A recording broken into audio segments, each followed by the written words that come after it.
Hello and welcome.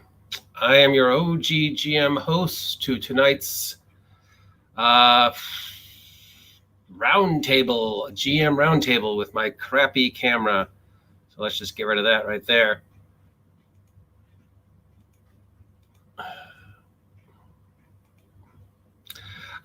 So I apologize for the camera ahead of time. We are starting the live stream for our Gamemasters and Gatekeepers, and tonight's topic is adventure design.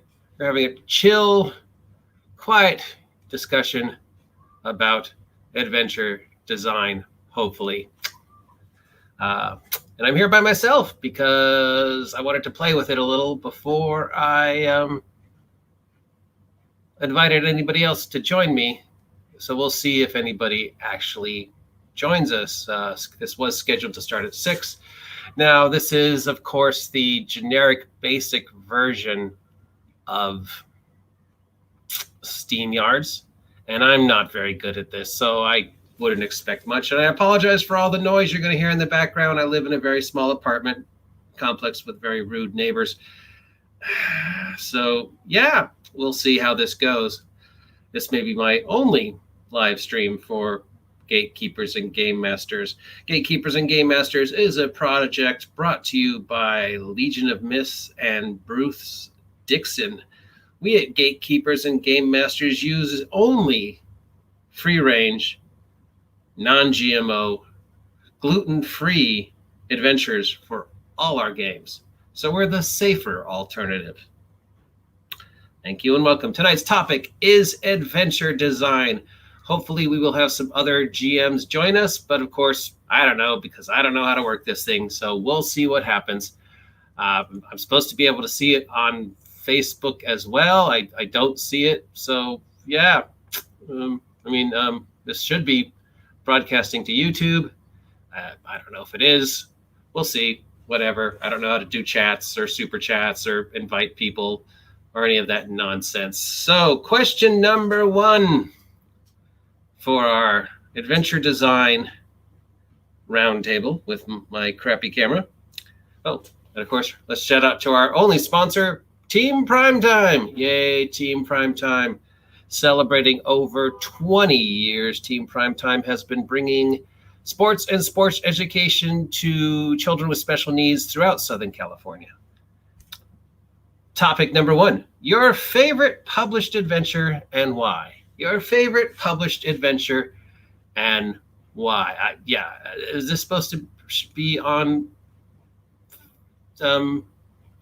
broadcasting to YouTube? Because I don't see it. I probably did it wrong. Whatever. It's not like anybody's going to want to join. All right. So my favorite published adventure and why. My favorite published adventure is a little known adventure from back in the 2nd edition days, part of the Adventures in Greyhawk series called Child's Play. And Child's Play is a pretty straightforward, if slightly weird adventure. The basic theme is that the king has died, and they're not sure who the heir to the throne is. They know that buried in the grave of the previous king, the king that founded the kingdom, is the Magna Carta, so to speak, the thing that lists everybody who's related to everybody. So they just need to get that, and it'll show who the next in line is. Unfortunately, nobody knows where the first king was buried except for one guy. So a group of adventurers are hired to go to the house of that one guy and ask him where the first king was buried. Child's Play. Go to the house, one guy who was there where the first king was buried, ask him where the first king was buried so we can go get the Magna Carta and find out who the next king is. Child's Play. And that's why it's called Child's Play, because every encounter is either relatively easy or extremely hard. And what I love about this adventure is it can be adapted to any level of play. I could run it for extremely low-level adventurers, or I could turn around and make it for extremely high-level adventurers. Every encounter can be resolved either through conversation and clever thinking, or through fights. And one of the very first encounters the party comes across is a bunch of interdimensional imps who are looking for a rabbit. Unfortunately, they don't know what a rabbit looks like. So they are just running around gathering everything they can in the hopes that one of these things is a rabbit. And if people question, well, why don't they know what a rabbit looks like? It's because, well, they're from another dimension where there are no rabbits. And they're all extremely well dressed.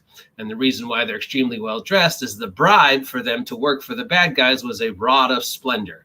And a rod of splendor, if you're not aware with it, is a magic item that generates a really nice looking tent and like 2,000 gold pieces worth of costume jewelry and costumes. So all these interdimensional imps are running around dressed up like, Elizabethan craziness and wearing, 200 gold pieces of costume jewelry, looking for a rabbit, pounding pots and pans together and just flooding any animal they can see into these cages in the hopes that one of them is a rabbit. So that's the very first encounter. Now, obviously, low level, it can be resolved either combat or simply talking to the imps and explaining to them what a rabbit is, or, whatever.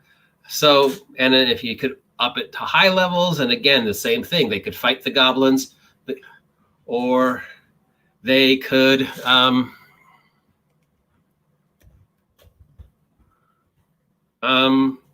talk to them.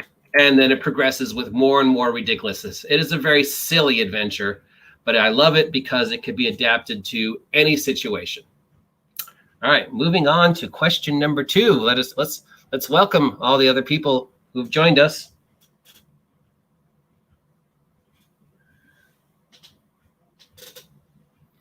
Yeah, kind of what I've expected. All right, so question number 2. In adventure design, we of course have to look at what came before. Now, earlier this evening, before I started the stream, I went to a random adventure generator and generated the name out of an adventure. So the name is The Laughing Trick of Grey Downs. So during the evening, as we continue our experiment, we're going to readdress this title and see what kind of adventure we can build using just that name. The Laughing Trick of Grey Downs. And once again, I apologize for the noise in the background. Sounds like there's a car show, some children screaming, somebody playing basketball, possibly some domestic disturbances, the joys of sunny Southern California. And speaking of Southern California, the weather right now is a gloomy, cold 56 degrees here in a lovely November evening in Ventura, California, with me and my crappy camera. So what makes an adventure iconic? There are certain adventures that just stand out in the genre. You can't go 2 feet in any D&D without hearing the words Tomb of Horrors. Tomb of Horrors is the most iconic D&D adventure. Ravenloft is the most iconic D&D adventure. Starship Warden is one of the most iconic space adventures. Crisis at Crusader Citadel is the most iconic Villains and Vigilantes adventure. What makes these iconic? Why is Tomb of Horrors so big and so important? And why do so many people consider it just the end all be all of adventuring? And what?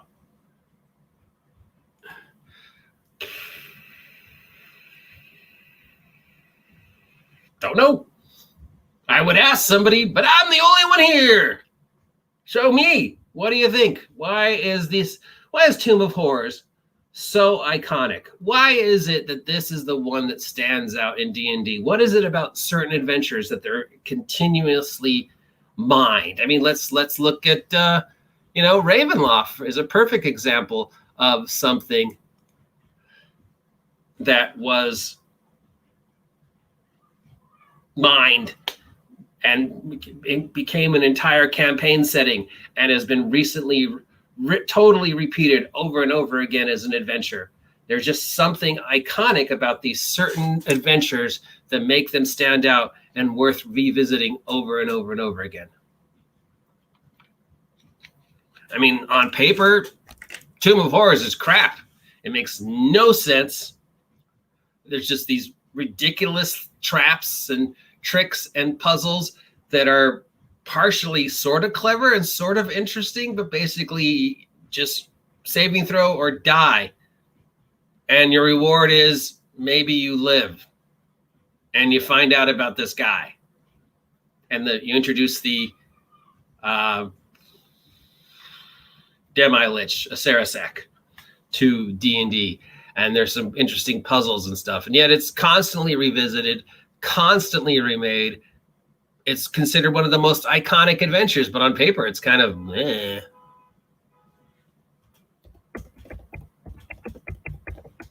Aaron wants to join the stream, but I don't know how to invite him. Isn't there an invite button on here?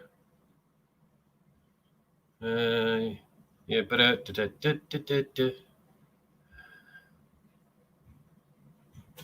oh well. Yeah, I looked into this thing, but there's a lot of things you can't do with the basic version. So I would love to invite Aaron because I respect him so much and his secret to immortality. There's an invite button on the bottom. Oh. What do you know? Aaron's so smart. Someday I'll figure this computer thing out. Maybe. Maybe not. Where was I? Oh, yes. Tomb of Horrors. Possibly one of the most iconic adventures in D&D history. Why? Again, why? What is it about this adventure that makes it stand out? And let us go back, of course, to the laughing trick of Grey Downs. What makes Tomb of Horrors stand out is its name, is the experience that it hints at. It hints that something in here is horrible and you have to stop it. You don't know what it is, but it's just this idea of a place no one's ever come back from and nobody knows where it is. And yet everybody's heard of it. And it's filled with mysteries and treasure and this ancient threat that you have to solve. And that's just classic adventuring.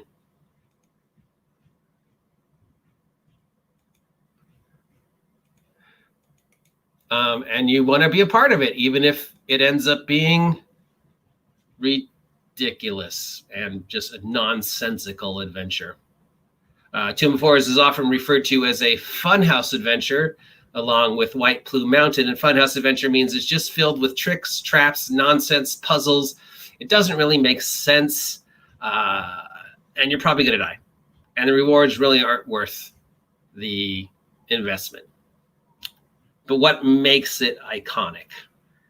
It's a question to think about as we look at the name for our random adventure, The Laughing Trick of Grey Downs. So what is to make The Laughing Trick of Grey Downs iconic?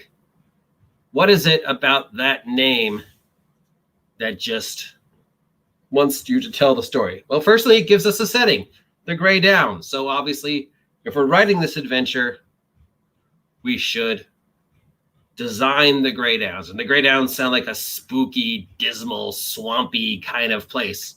Like, I don't know, Ventura, filled with mysteries and, like the opening scene to Pirates of the Caribbean where you've got the boat and there's that old cabin with the moonlight and the old guy going, that's just what the word the Grey Downs gives us. So already our brains are pickling that idea. What is the laughing trick of the Grey Downs? Okay. That brings us to our next question. All right, panel. You've had a chance to answer the first question of what makes a... Oh my God, it's Aaron. Hello there, young man. Good day, sir. Sorry, I had to fetch the microphone. That's okay. Look at him. It's frickin' gnome. I'm a gnome. Why do you say I'm a gnome? Huh? I'm 6'4". Come on. You're a gnome under the new rules. All right, Aaron, thank you for joining the panel of adventure design. So let me ask you the first question. Okay, I'll do my best. The first question I asked was, what's your favorite published adventure and why? I'm not big on published adventures, so it's going to be kind of difficult. So are you wanting me to keep it within the realm of official D&D adventures? Not at all. Not at all? Okay. How to make it a little bit easier. Man. Okay. Well, I guess overall, like absolute favorite. Damn. Stuff that I didn't write. I'm gonna say keep on the Borderlands. I'm gonna say the reason I say that is because of the fact that it really kind of exemplifies what I like in an adventure module. You know, it has the terrain, it has like a start. It's like, here's, you know, you're gonna go up there, then you're gonna announce your presence to the guards, and you know, there's people here, and there's like stuff that you can get involved in. And you know, there's a Castellan that wants you to do things. You know, it's got hooks, it's got, you know, just like character motivations and things like that. And it's got a wilderness, and it's got a place to go, you know, like to do your questing, basically. It has everything I need and everything I like, and nothing that I don't like. You know, it doesn't have that stuff that's, you know, just like obsessive fluff. It doesn't do that. You know, it just kind of has you do your own thing with that kind of stuff, and I really appreciate that. How about you? I already went over it before you jumped on, but my favorite D&D adventure is a little-known adventure called Child's Play. Is that the second edition one? Yeah, it's the second edition one. I think I've seen the cover. Yeah, it's a very slightly silly adventure, but I like it because, as I said, it can be adapted to any level of play. You could tone it down for first level characters, or you can ramp it up all the way to the final encounter where they're fighting Demigorgon in the high level version. And basically every encounter can be resolved, you know, through fighting or through just simply talking. And, you know, like I said, the very first, the plot is very simple. We need you to go get a thing, you know.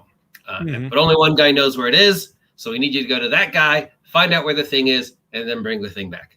And then it just goes off. And the very first encounter, and just sort of sets the tone, is, like I said, you run into a bunch of goblins who are all dressed up in like 200 gold pieces worth of clothing, running around banging pots and pans together. And if you ask them, they say they're looking for a rabbit. And that's how it starts. And they have captured all these things, none of which is a rabbit, because they don't know what a rabbit looks like.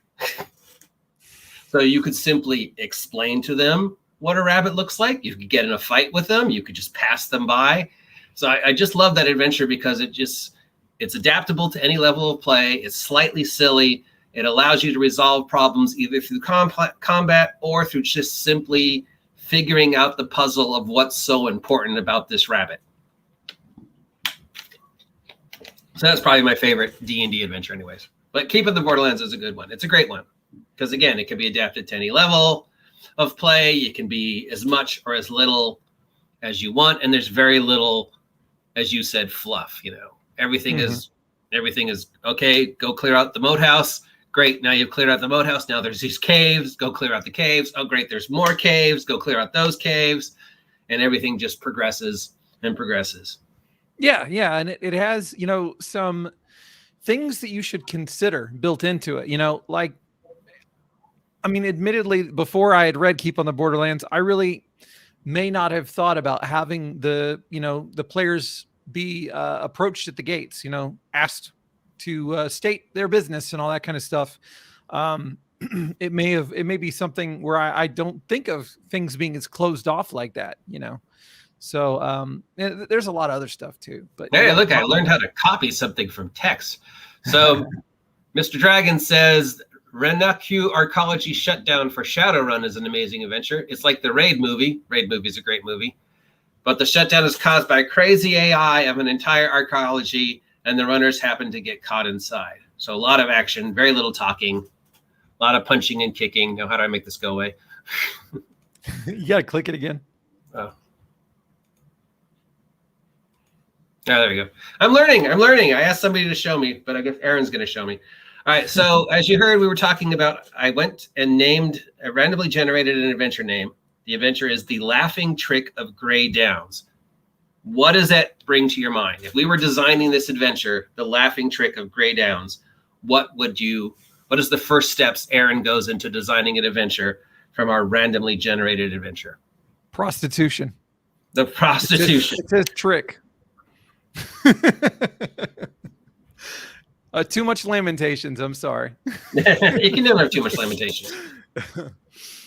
Okay, so if I'm designing an adventure based off of a name like that, I mean, really the first thing, so I'd have to ask myself, what is the Grey Downs? And so if we're trying to develop, the laughing trick, which I like that because it's so weird. It could be like a million different things. But yeah, random generator. Yeah. I love stuff like that. But you can take that, and then I usually start with some kind of history. So like I'll just be like, what's an interesting place that would be within the Grey Downs that's worth checking out, and then I would say, well, what happened here? Why was it constructed? Was it constructed or is it natural? And if it was natural, then what moved in here, and what moved in there since then? Like what's just all that kind of stuff. I usually just focus on trying to develop some kind of history or something like that, and then I start trying to move in, some factions and things like that. That way, we've got some things to interact with. We've got hopefully some sentient creatures, especially if we're talking about laughing tricks. I'm feeling, maybe some kind of very chaotic entities or something like that. Maybe something weird and fey screwing around with people. And, just really go deep on trying to develop, what exactly do those sentient factions want? And what are some ways that the adventurers would hear about the things that they want, and all that kind of stuff. And, just really kind of go from there. Once I have like a decent history on the place, I'll be able to think, okay, is it reasonable that there would be traps here? Are they going to be magical traps? Are they going to be physical traps? What kinds of inhabitants are they going to have as far as, just random monsters that walk in? Am I just going to use like a regular, basic chart, or is there something weird about this place that I want to capitalize on? What happens on a regular basis in this place? One of the things I like to do is create a feature on my random encounter checks. Usually I'll do like a 2d6 or something like that. And maybe I might have like a subtable or two also, like depending on what it is. That way, if I get like the sevens, the eights, the nines, the real common ones, then I'll have, like some subcategories that I can go on. So it's like, well, we got a kobold here, but it's going to be one of these kind of kobolds doing this kind of thing.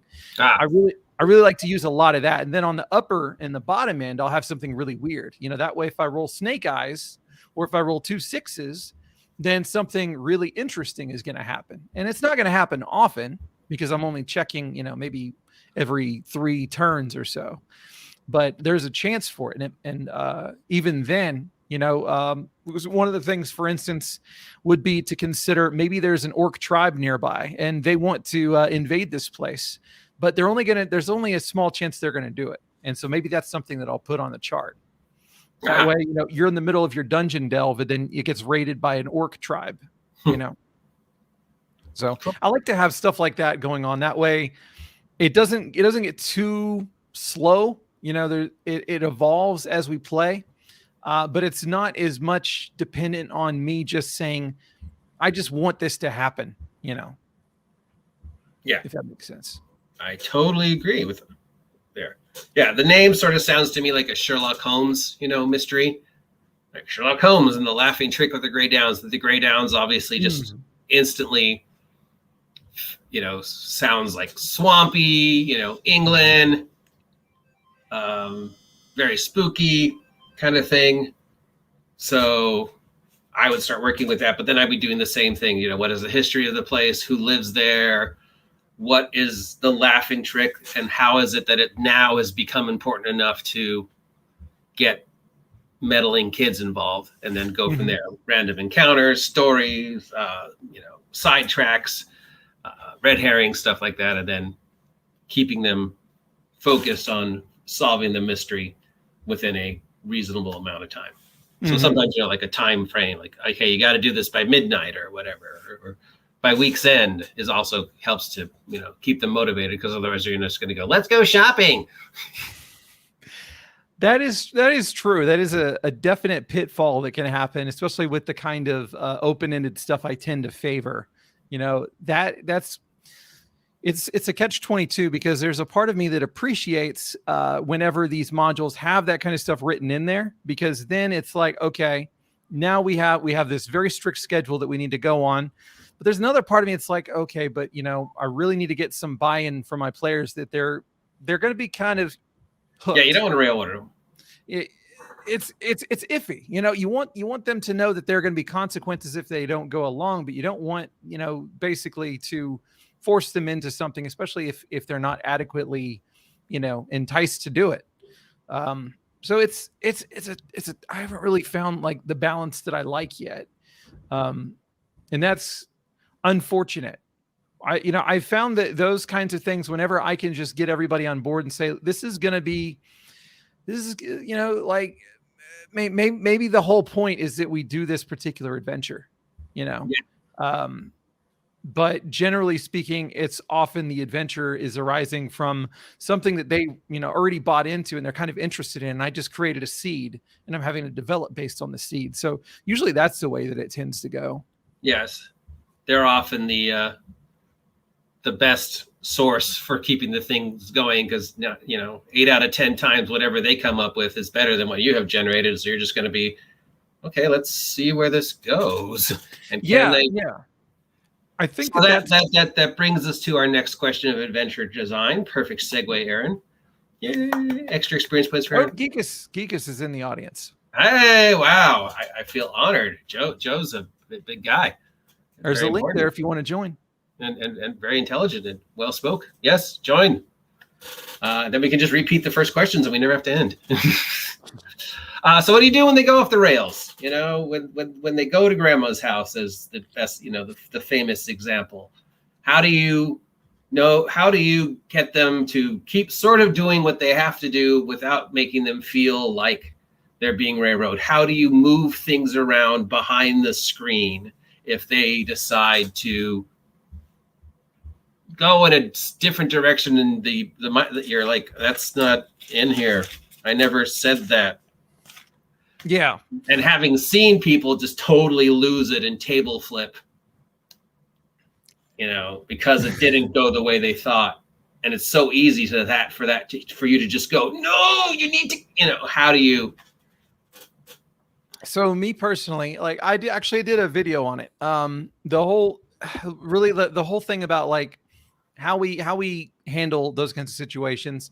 Like I look at the DM as having a bunch of different hats on. One of them is what I call bricklaying. So the bricklaying is the one that is just building stuff before you get to the session and everything like that. And one of the things that I try to say is I personally want to try and avoid bricklaying in the middle of the session, if at all possible. So instead, what I tend to feel a little bit more comfortable with is what I would consider painting, or, like filling in the details of a canvas that I've already sketched, so they, there's the dungeon. They decide that they want to go and interview somebody that lives in the village. Now, here's where it gets kind of tricky. I'm not going to take, like let's say that they want to go interview a farmer's wife or something like that, just for some reason. I'm not going to create a brand new quest based off of the farmer's wife because they happen to go over there necessarily. What I might do, unless I already had that quest created, and there was a good reason for that to be something that the farmer's wife is going to know about or something like that. I'm not going to like just generate stuff necessarily just out of the ether typically. if it's going to be pertinent, to what they're trying to accomplish and things like that. Really, I try to stick to a strict concrete environment for the dungeons. I have kind of a looser environment for the towns and cities and things like that. I might have just like a web of things of how things are laid out. And then I might have some, NPC lists and things like that. But I think that a lot of people fall into the trap of, like you were saying, it gets really interesting, the kinds of things that players can come up with. It can be actually more interesting than what you've already created, right? But what can also happen is if you kind of follow that to its logical conclusion, then you could just start making stuff up, just in order to keep, and this is what I would consider like in the cartoons, whenever you're like putting the track in front of you as you're walking over a cliff. It's kind of the same situation, and like that, I feel like it will collapse eventually. It will either collapse, or maybe you're just really that good at it. But at the same time, if I know that you're making it up on the spot, then I feel like you're not going to be as impartial as you could be if you were, creating it beforehand and just letting me experience it. And part of that's because I'm a pushover as a DM. I can be a bit of a pushover. Like if my players make a decent argument for something, I tend to be like, okay, like that makes enough sense. Okay, you're not a pushover. You killed me in every game you ran through the short time I was playing with you. So no, he's not a pushover. Don't listen to him. No, you survived some of them. But that's my general philosophy is, you try to create as much as you can beforehand. And whenever it gets to the point that I'm like, I can't provide an actual substantive adventure for them at this point, without me just making everything up on the spot, then I might have to say, I'm going to call the session right here. I'm going to prepare something for next time. And so maybe I just, find something for them to do in the meantime, and that could be travel time. It could be that travel time has stuff that I spend a little bit more time on, maybe a random encounter check in the wilderness that normally would be, oh, you look, it's a deer or something. It's like, oh, maybe there's something more substantive to do with it or something. Maybe there's some merchants on the road that you encounter that you can get some information on, learn some more stuff about the world. I don't know. But there would be a certain point that I would probably want to call the session unless we like just started. Mm-hmm. And then in those cases, I might just say, I don't really have it ready, guys. Like I feel like there's nothing wrong with just saying, y'all are interested in a section that's completely blank at the moment. And if we go there right now, then it's not going to be as satisfying as if you just give me, until the next session. And then I can get this sorted. I feel like a lot of times people are afraid to, peek their head behind the curtain even slightly. They want to be the big, Wizard of Oz character. And I think it's better to be a little bit more open about that stuff. That's me. Cool. Wow, that's pretty good. Cal's here trying to make this up. Welcome, Cal. Cal's been begging that he can, that I, attack him the same way that I've attacked Max. So in the ongoing dust up between me and that whiny spider monkey. The whiny spider monkey. I'm all jacked up on Mountain Dew. That is Max. Yeah. So I think for me, in regards to if, especially if you're running like a written module, or you've written everything out, and like you said, things go south. I like to think of it in the terms of almost like I have blocks behind the screen, because they don't know unless they've read the thing. They don't know what you hope is going on. They can sort of guess, but if they have to go get a MacGuffin and the adventure says the MacGuffin is at X, and they don't go to X, it's easy enough, like you said, to just go, I don't have that planned, so I need a week to think of it. But what I more think of, like, well, why don't I just move what I need them to get to where they're going? The idea of breaking immersion can stop folks from being reasonable. Thank you, Biggest Joe. That's Joe from Biggest Geekest. Check out his podcast / YouTube thingy, guys. He's really great. He's got a lot of experience. He's very well spoken. He's very intelligent, as opposed to me and Aaron. So yeah, check it out. And Cal, yes, I will come up with an appropriate insult for you at some point in time, sir. I appreciate the fact that you comment on so many of the vlogs and your love of Bedhenge. Yeah, Bedhenge. There will be a Bedhenge church coming soon.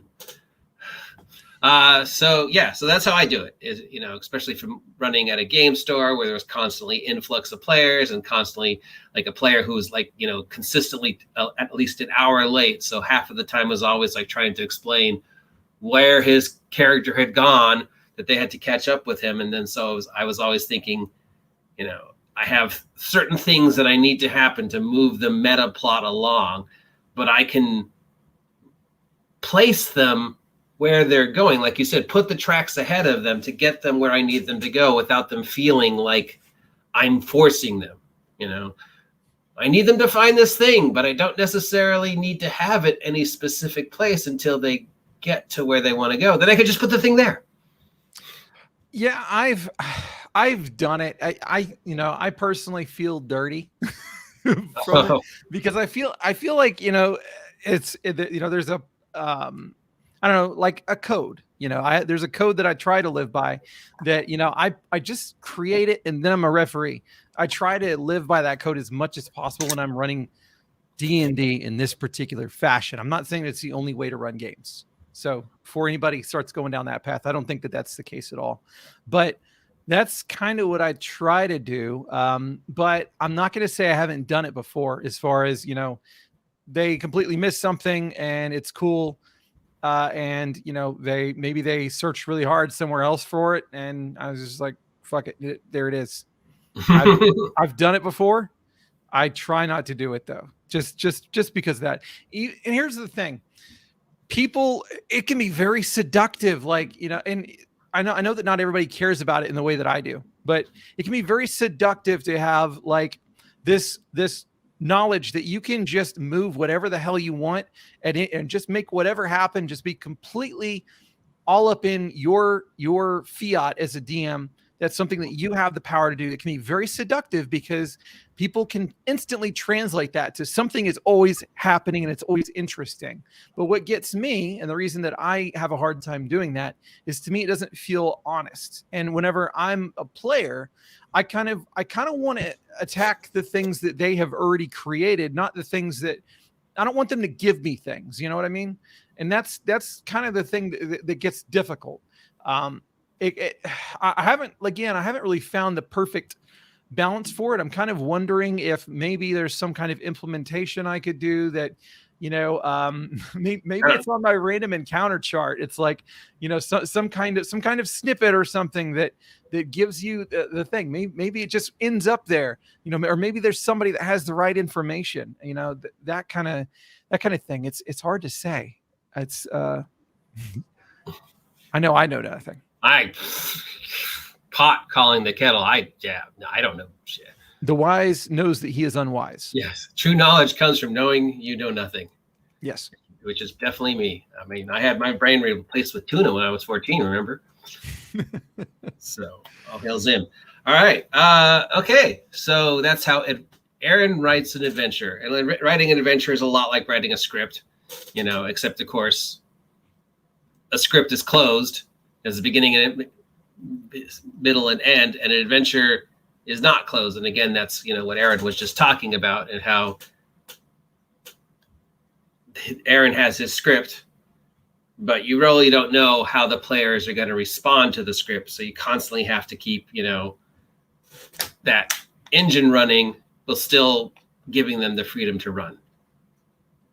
There are ways that you can try and I mean, and it really depends on what kind of adventure you're trying to do. You know, if you're trying to do like a mystery, there's a reason that that's one of the ones that everybody is trying to figure out how to do the best way, because it's so easy to screw up a mystery and just make it not happen. Every mystery I've tried to run has failed miserably. They're interest. I haven't done it very well. I've never done it very well. I haven't put a whole lot of effort into it because the most that I have really been able to do is just have like an environment that's just kind of weird. You know, it's just kind of weird. You're not really sure what's going on. And then you figure out what's going on. And technically, I guess that could be considered a mystery, but it just doesn't have all of the great elements that you have from the narrative, you know, giants, you know, like your Holmesies and stuff. But yeah, I think that there are ways to try and write such things that if the players zig whenever you expect them to zag, things are still going to be okay without you having to move things around too much. I mean, it's part of the reason why people started giving the advice that you don't just give one solution to a puzzle or a door, or, you know, like there's not just one way forward. There are at least 3 ways, maybe even more ways than that. You know, I tend to think in those terms whenever I design dungeons these days. Like, for instance, I designed one dungeon in such a way that there were really 3 ways to get to the next area. One of them was by just beating the crap out of everything that's in your way, like, you know, just a bunch of stuff that you'd make a bunch of noise and the things nearby would be alerted. So, I mean, obviously it's a risk. Or picking the lock, but of course, because you're picking the lock, you could fail, and then you're not able to pick the lock anymore. And because of, you know, just how picking locks worked in that edition. And then the other way was to go and solve the riddle, which, you know, that way it's like, you know, you got 3 different ways into this room. Surely you're going to do something. Everybody can just beat down some debris and stuff like that, you know? I assure you this stream is not dolphin safe. I've killed 3 dolphins already since the beginning. Yeah. Dolphin's in there finding another one for me. Yeah. I'm trying to find Aaron a dolphin now. Okay, so since you mentioned dungeon design, let's go back to one of the earlier questions I asked, which I think you might have missed. But considering you run a DCC, and there's a lot of adventures in DCC that are sort of homages to other adventures from the classics, what would you say makes certain adventures iconic that they're constantly revisited? Why are there, I mean, one of the adventures you ran that I was on was Crash Spaceship, basically Expedition to the Barrier Peaks. You know, what is it about adventures like Tomb of Horrors, Expedition? What makes that adventure so iconic, you know, that is constantly revisited? Why are there so many Crash Spaceships? Why are there so many spooky pyramids? What do you think makes them? Well, I mean, this is going to be hard for me to answer as a like technical neophyte, I guess. But if I had to hazard a guess, I would say that it's probably because they do something that you know, they were kind of pioneers, especially the ones that you mentioned.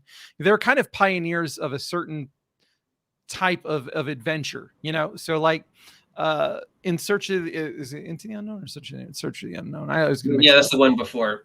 Yeah, B1. Everybody forgets that one. They just know Keep of the Borderlands. Yeah. I mean, so that one is just basically like helping you just chart a wilderness, chart like a dungeon, all this kind of stuff. You've got that one. I mean, that one, like you said, that one isn't quite as widely hailed, but a lot of people that do appreciate it pretty fondly. But in Search of, the Barrier Peaks, Expedition to Barrier Peaks. I mean, going into that kind of science fiction kind of stuff. I mean, were there other ones that were doing it before that, really published by TSR? I don't think so. Not as Temple of the Frog had one little science fantasy, but yeah, Expedition was sort of the first that explored that idea. Yeah, and I think that has, whenever you do something for the first time and you do it well, I think that it really leaves an impression. Thanks, Bruce. People could say, I mean, that it's like nostalgia or something. I don't think that that's true necessarily. I think that it's I mean, just the pioneering spirit and especially whenever you do a damn good job. I mean, if you're pioneering and you do a terrible job, everybody's just going to laugh. But if you go off, you take a big risk and you do something that, awesome, then, I think that's what makes it a little bit more memorable. I guess Tomb of Horrors would be just the pioneer of just beating the shit out of high level characters and making players feel inadequate. the beginning of the Funhouse dungeon idea. Yeah, just here's a whole bunch of stuff that makes no sense. Deal with it. It's going to kill you. It sounds like Bruce is saying a pretty similar thing, and I would say Bruce's opinion on it's probably more relevant than mine because he's been around longer. But the hobby was young at the time, so anything that was well received is a classic. Very few people say negative things about the early TSR adventures. Of course, the earlier TSR adventures had very little in the way of competition, and there is something to say about. There's a very simple elegance to those old adventures, 20 pages, 15 pages, keep on the Borderlands, like what, 18, 20 pages, expeditions, like if you don't count the art book, 40 pages, Tomb of Horrors is like 15 pages. Yeah. I mean, now the text is incredibly fine, which I'm not a fan of that particular thing. But, they don't waste your time, really. They give you a lot of information that you're going to use at the table and not just stuff that you are going to use just to learn more about the world. That's your thing. You're supposed to, make the world thing happen if you're going to even bother with it. You don't even have to bother with it. You could just be like, no, we're just going to go, go to the freaking keep and, then we're going to go to the caves. And that's the scope of our world. That's our world. We're just going to go to Castle Greyhawk. And, our entire world is just 20 pages. And, we don't need to know about the rest of the world, DM, because we trust you to show it to us when it's important. And I guess that's one of the main issues, I think, that has changed. And now adventures need to be, what is the one? There was one I saw kickstarting that was like 622 pages. Oh, God. Why, that's counting the art, I'm sure. But dear God, what are you going to do in 622 pages that you can't do in 22? I can't say too much because the only module that I've published was 66 pages. And it was like, it was technically a 3-floor hospital. I mean, I could have probably made it shorter, but I also like bigger words. So, Yeah, exactly. Laser guns, spaceships, and it came out right, during the late 70s, early 80s. So, everything you saw, TV, pop culture was laser guns and spaceships. That's the perfect timing, man. Yeah. And I think that's part of it. It's iconic, it's nostalgia, but also just that it came out at perfect timing. What is our pop culture now? Obviously, it's milking the nostalgia of the 80s via Stranger Things, and that's why so many products have come out trying to milk that while they still can. I mean, it was a cool time. I mean, I even thought it was cool, whenever I was a kid in the 90s. The 80s were cool, man. Say what? We did have good cartoons. Well, I don't know about the cartoons. I mean, I missed a lot of those.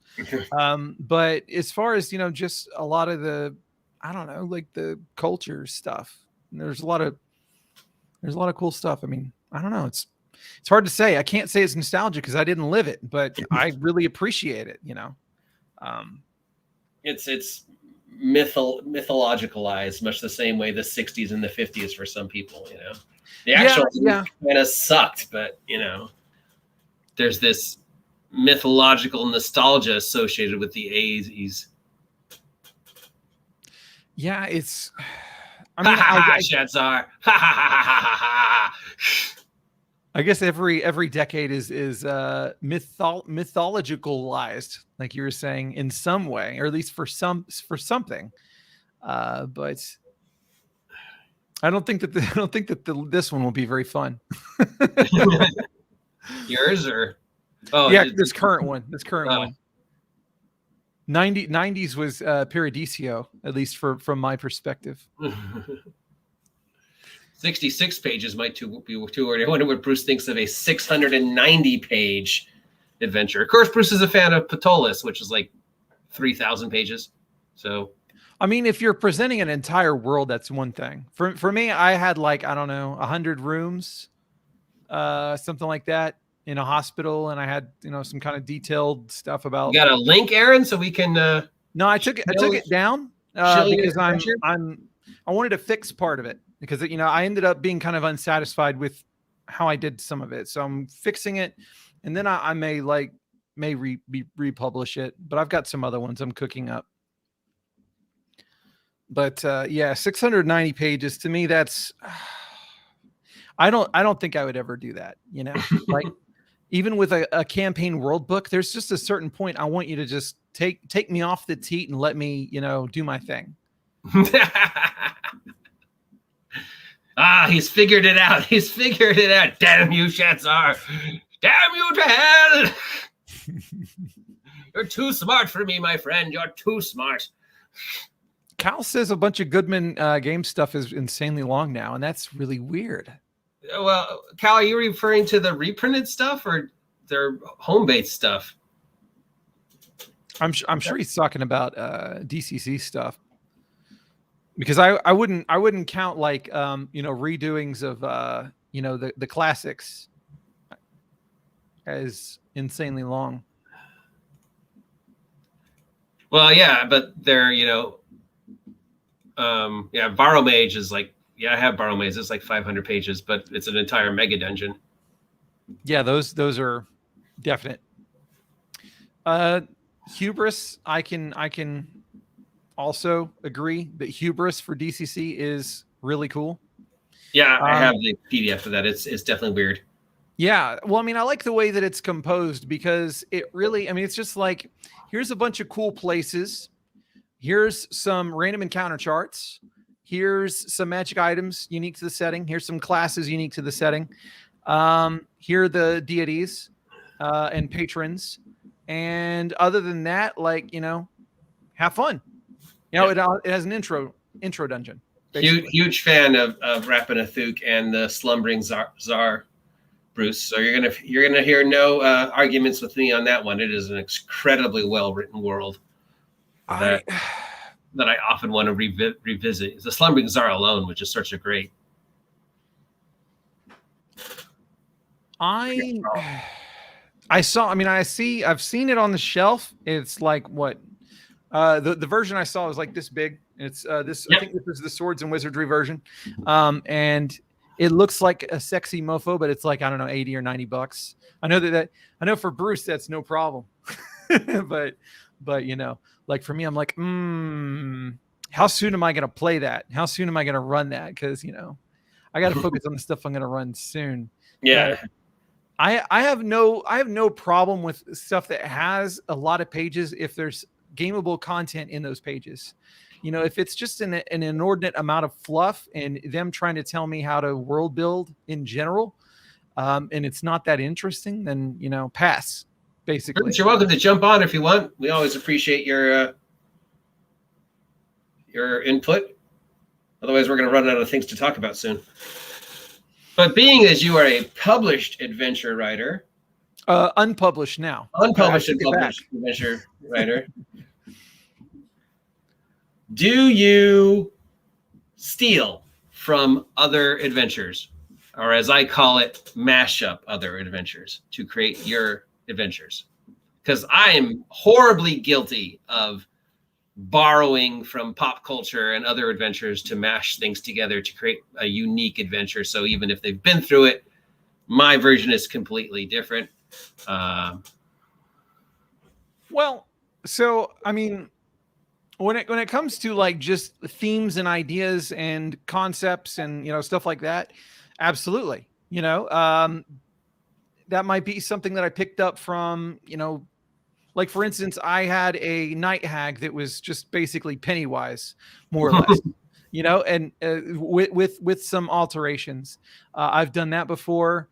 Whenever, I mean, really, I think that, I mean, if you're going to publish, I feel like make your own maps, like for the one that I did, like I said, it was a hospital. I've worked in settings like that before, like in real life. So I know how hospitals are put together, and it was a modern, more like 1950s or something like that hospital. Basically, World War II Germany, Nazi hospital. And, you go, it's like haunted by this lady who's keeping it in a perpetual terrible state and experimenting on people, trying to create the perfect army of Aryan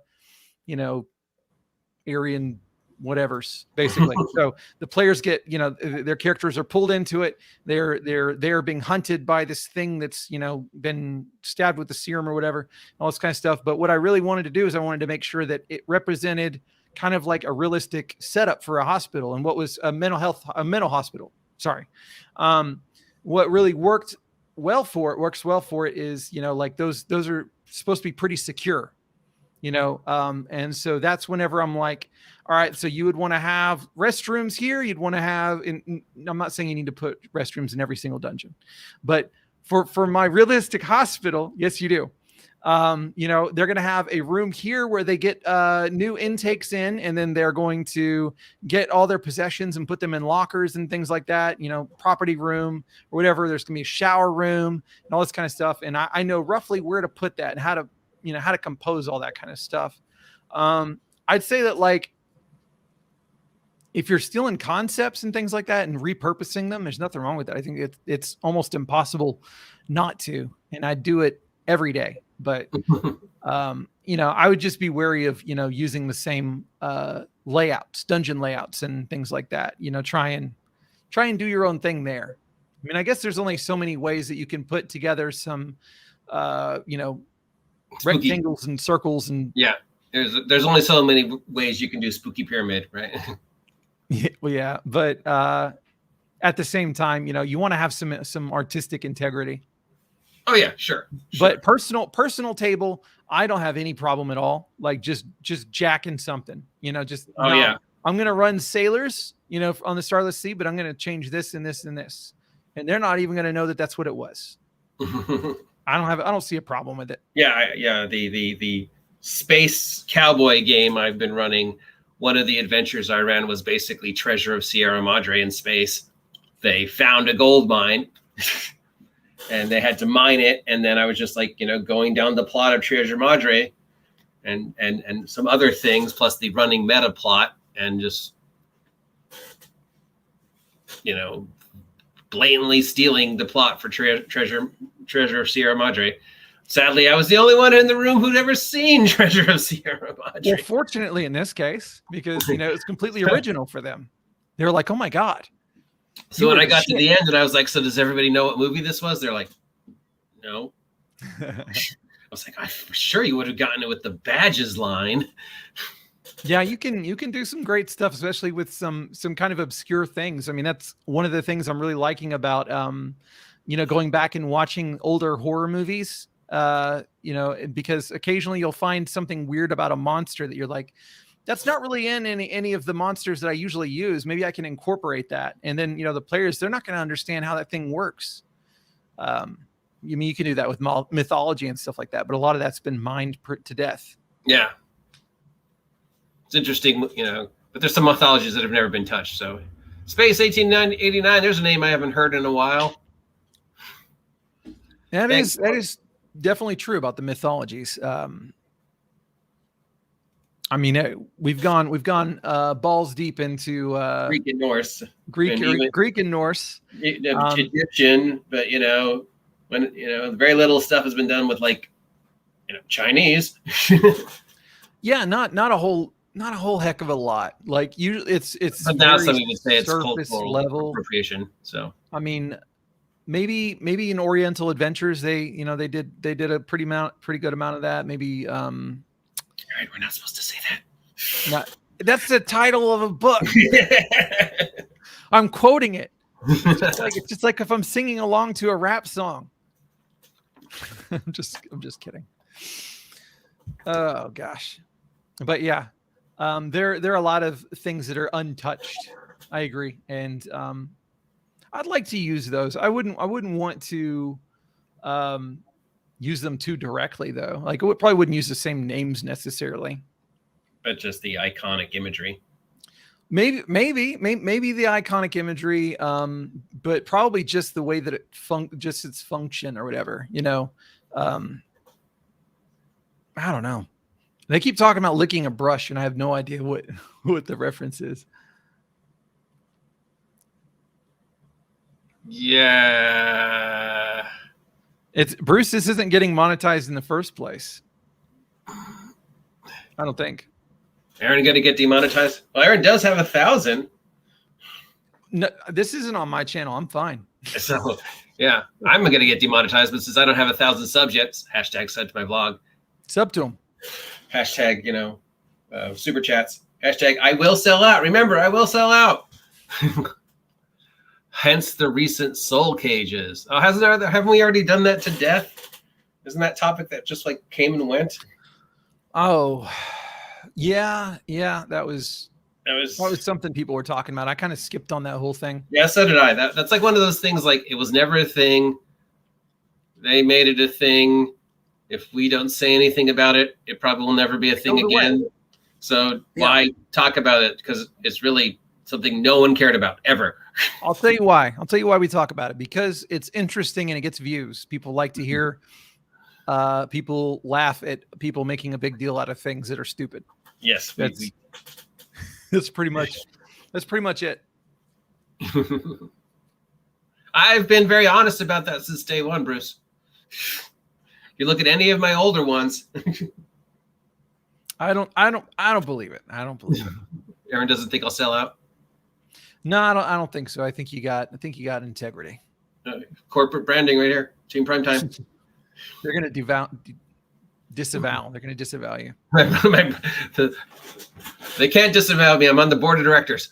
They can kick me off the board of directors, I suppose. Hostile takeover of the Strauss brothers. All right, Aaron. Well, we've come to the end of all my questions about adventure design. As I said, I am a huge fan. I can't wait for Critical Role to sponsor one of Mike's videos. What a disaster that will turn out to be, like the Wendy's RPG stream they did. I hope so. I hope it's as big as a disaster. I got to say, I got mad respect for Wendy's. Like, not only are they total chads on Twitter, but they're also, they also make their own little RPG. It might have been complete and utter trash, but come on. I mean, that's kind of cool. Actually, I was hoping the Nerds D&D would reach out to me, and I would sell out to them, and get a whole box of nerds, have those little Nerds adventures, run them. Aaron could be a little pink nerd running through Nerdland. See, like, we sold out. We're doing the Nerds D&D adventures. This is the point I was trying to make whenever I made that one video that people were saying I was being too mean. And that's that they're going to pick people for their spokesmen and stuff that are young and hip and hopefully British, with a British accent, and especially a lady. If they can get those things, then there you go. All right. So that should be my spokesperson. I need to be a young female British woman. Just put on a wig and, do an accent.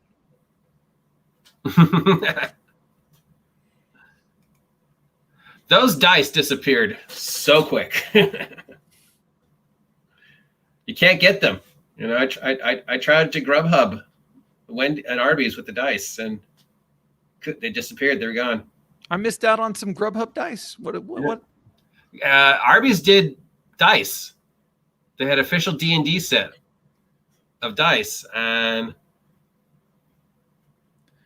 it vanished. It was like up for on the website for I think 10 seconds, but then they sold out. And as far as I know, they haven't repeated them. And so, the big thing was, are they barbecue flavored? Are the dice made from horsey sauce? How are Arby's dice? And could I order the Arby's dice with Grubhub and have it delivered with an Arby's? but it was gone too long. So I don't know if anybody actually got the dice or not. Yeah, Bruce is doubting my being meanness. All right. Well, actually, I made it. Oh man, it's on. I had it private, but I.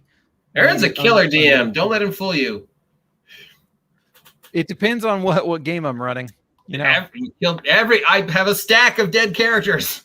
Those were level 0s. That doesn't count. It's like, I don't know, candy from a baby. You poke them with a pillow and they die. Yeah, true. Oh, shoot. Oh, yeah, I totally agree there on 28 millimeter. Or should just call you Mr. 28. Obviously, asking players, especially, session 0, but then repeatedly through the campaign, just, is there anything you like? Is there anything you want to see that you haven't seen? Is there any treasure that you'd like your characters to find at some point in time? Is there any monster you've never fought that you'd like to show up? Is there any famous adventure, Tomb of Horrors, that you'd like to go through that I could maybe throw in the adventure somehow? It's nice to have their input, especially for the future. If you're designing worlds, if you're just running, one shots and modules, then you don't really need to know that. But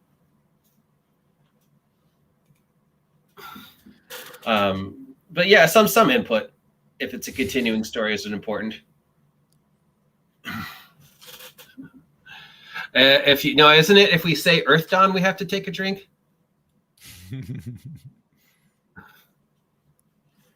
I'm trying to find a way to get the link to you, Bruce. I call mine Steve. I call my phylactery Steve.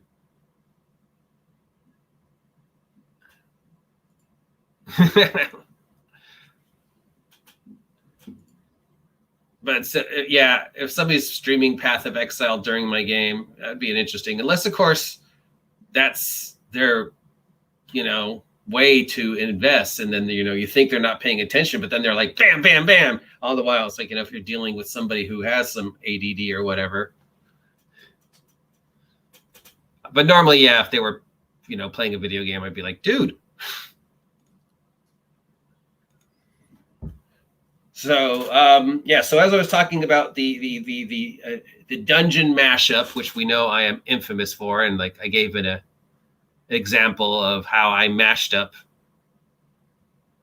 Treasure of the Sierra Madre into a Space Cowboy campaign, along with the other meta plots and stuff, and just was able to run it and mash it together. And it's so easy because there's so many sources. You shouldn't feel constrained. Like Spooky Pyramid, Crash Spaceship. There's 20, 30 Spooky Pyramid adventures. There's 20, 30 Crash Spaceships adventures. If I just run Spooky Pyramid as written, what are the chances somebody's been through it? But if I take, 3 different Spooky Pyramid adventures plus a Spooky Pyramid movie, and mash it together, then it's surprising, it's unique, it's different. There's pop cultural references that people might recognize. There's, oh, hey, that's what I like to do. That's what keeps them all on their toes. Yeah. I feel like it's a natural impulse in a lot of ways. It's just something that we do. We have like an unwritten bibliography of all these things that we've consumed that we may just be doing that subconsciously anyway. Just, composing all this stuff that we liked into our new adventures, and it's just this beautiful Frankenstein monster. Well, that's all I have. Did you have anything you wanted to talk about in the fine art of adventure design? We've gone through all my questions. We know what Aaron's favorite published adventure is. We know what mine is. We know what we think makes an adventure iconic. We've discussed how we both design adventures and write adventures, and we have the beginnings of the laughing trick of the Grey Drowns, which apparently involves pixie prostitutes haunting a swamp. That sounds legit. That sounds like something worth running. Yes, I might have to write that for DCC. Pixie prostitutes haunting a swamp. Thank you, Aaron, for joining me. Oh yeah, man. Sorry we didn't have more people, but then I really didn't expect a lot of people to join. I'm sure people will watch the replay. The whole point of a DN's roundtable is discuss gaming stuff, not argue over what Wizards of the Coast did to us. Oh wait, too late now. We can still do that. Oh God, I was just about to shut this thing off. Why were you about ready to shut it off? We're only a half hour in. You can't be filling it that quick. How are you guys tonight? I'm fine, Bruce. How are you? I'm doing pretty well. Aaron? Doing good, man. Doing good. Good to hear. Thank you for the link on that chat there. Bruce, you have mentioned Ptolus so many times, and since we're discussing adventure design, and since Ptolus is so huge, talk us through. Here's your chance to talk us through. Sell your elevator pitch about Ptolus. Why is it so amazing that it's worth buying this incredibly huge adventure? You don't buy Ptolus. You have to invest in it. Okay. Why? Because any 600 page adventure module that you buy, that's not an adventure. That is a investment, because you've got to set aside probably at least 2 weeks to start writing up an adventure synopsis for your session 0. You have to take some serious notes for it. Okay. But if you're going to ask me what the elevator pitch is, here we go. What I've got for you and your friends is a campaign where we start off as a nobody. And at the end, we are at level 20. We are fighting with primordial forces that have kept the stitches of our reality together. And we are making sure that those stitches stay in place. There's lots of intrigue. There's over 20 different factions to interact with. There's over 300 NPCs. Let me know if this sounds like something that you would love to have legacy play. And by legacy play, I mean you're going to play this character until probably about 10th or 15th level. And then at a certain point, that character retires. Hi, Cal. Easily distorted. Go ahead, Cal. Well, sure. I'm in here, but I can't understand you guys. Beep, boop, boop, boop. Sorry. Cal, can you hear us? Are you in trouble? Blink once for yes and twice for no. I don't think he can hear us. Said no. Sorry, Cal. I'm not very good at this. Cal, internet. you're going to need to go to your settings and fiddle with where your sound is coming out of. Because some cameras have a built-in microphone or speaker. You want to fiddle with your settings and make sure you've got your speaker as output. I don't know, Shadzar. He might be having it. 28 millimeter RPG. The Cypher system told us yes or no. Okay, if you are a intermediate level game master for Cypher system, I would say go for it. I would not tell anybody that's unsure of their own capacity to pick up Ptolus, because they're wasting their money.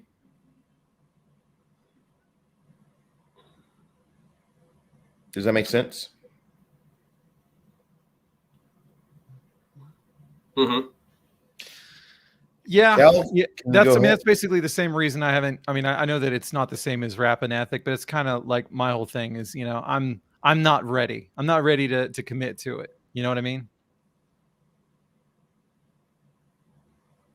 It's definitely a commitment. It's 600 some odd pages. It's like what, almost $200. Yeah. The Cypher system is, I think, 150, and I've seen some versions of Ptolus go for 125 to 140 for the third ed. And then that was when it came out. When it finally is on eBay after like a period of weeks or months, it'll pop up for $600. I'm still learning, Shaz. Shadzar, I I don't have control over my camera's resolution. That's all going to be what Watsy Shill over here. He's I going to went be the low one. def. He's going to be the one. I believe he's got control for that. He can tone down my detail. I can edit mic settings. I can't edit. So if you go to Cam Mike, Bruce, and then go to advanced options, it'll let you do it. I went down to standard definition no is 480p definition right now. Yeah, I'm at 480p on mine. I just lowered mine to 360. Doesn't really make much of a difference. Yeah, that's mine now too. We should all just use the avatars. It works sometimes, but you end up talking over each other sometimes. Yeah, I'll just turn off my cam. There, that's easier. Now you don't have to see my face. You can see this lovely work from Tales from the Loop. I wonder what is going on, because Shadzar tried popping in my stream the other day and had the exact same thing going on. I don't know what stream I'm still learning this, so yeah, I'm not a tech guy. That would be Baron G Rock. Baron G Rock is a guy who gets paid for his internet prowess. Oh, okay. Well, I don't know if he's still here, but I'll ask him about that. And I watched the tutorial, but really, I'm a learn by doing guy, so I'll just keep pounding the keyboard until I get this right. It's not like I'm going to do it every week. Max might come on, and then I'd have to listen to him talk. Yep. Earth Dawn, everybody take a drink. So, Bruce, what is your favorite published adventure and why? Aaron and I have said ours. You actually touched on it earlier with Slumbering Czar. Okay. I ran that module all the way into the Citadel 2 times. The other time we had a party that had TPK. It's just a very deadly module. It doesn't start at first level. It lets you start at 7th. A lot of people hate first level starts to a campaign. I don't know why. It's one of those games that you get involved with. There's a good lore to it. There's a really good story. And it has one of the best ending fights that I've ever read through. I've never played it. I've wanted to, but players have to get through the Citadel first. Yeah, and then you get to have the smackdown with Big D himself, Orcus, right? Not in Slumbering Czar. But yes, there's a big nasty fight at the end. That would be my choice, and I think it's a modern classic. It does not subscribe to the old mentality of gaming. Such as? Well, the old mentality of gaming, we touched on that earlier with, 16 or 32 pages. You have maybe 1 or 2 sentences for description. You might have a stat block for a monster with armor class and hit points. And that's about it. Yeah. But it's very bare bones. It's super bare bones. And it doesn't even say I'm sorry for being bare bones. It's just how that is. They're always just concise and crisp, and that lets you as a GM figure out the numbers for your own table. So, and Chadzar's right. This isn't software. This is just a web browser thing. Oh, yeah. I'll figure it out eventually. I'm not that dumb. It's not OBS. If it was OBS, it'd be a lot better for people to jump in, I think, but I haven't gotten into that yet.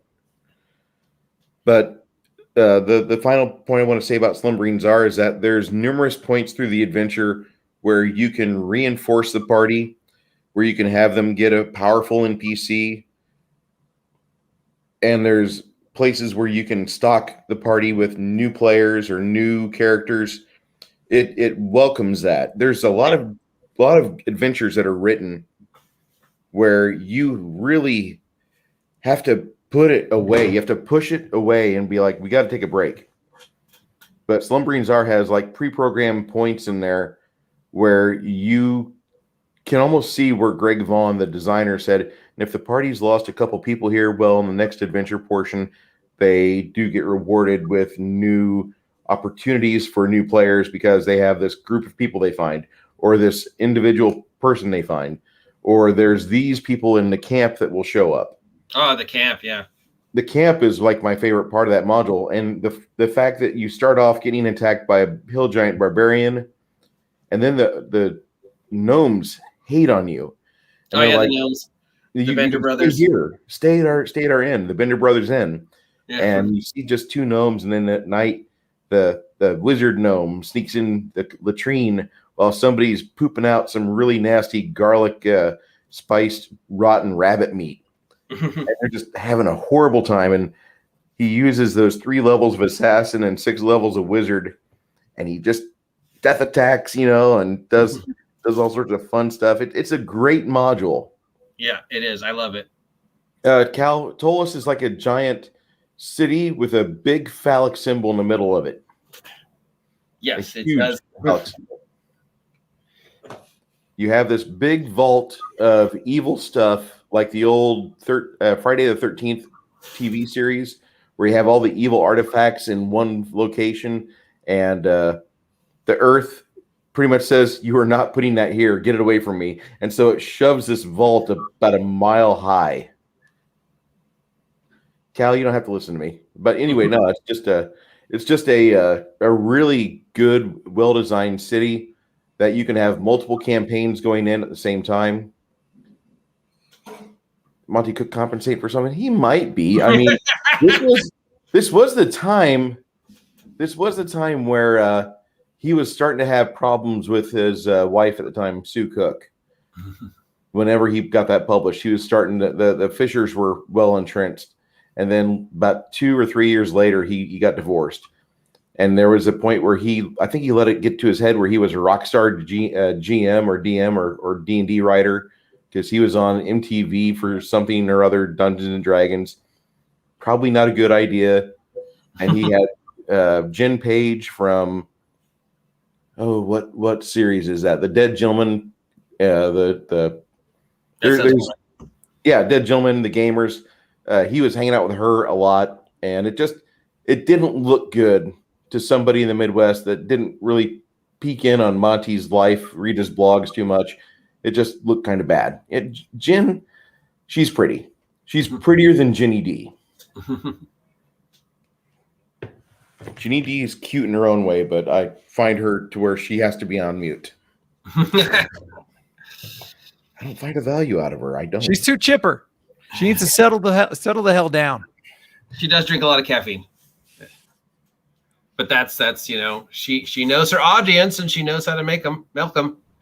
She does know how to milk her audience. I will give her that. Yeah, so Sagittarius was asking, there's a good one.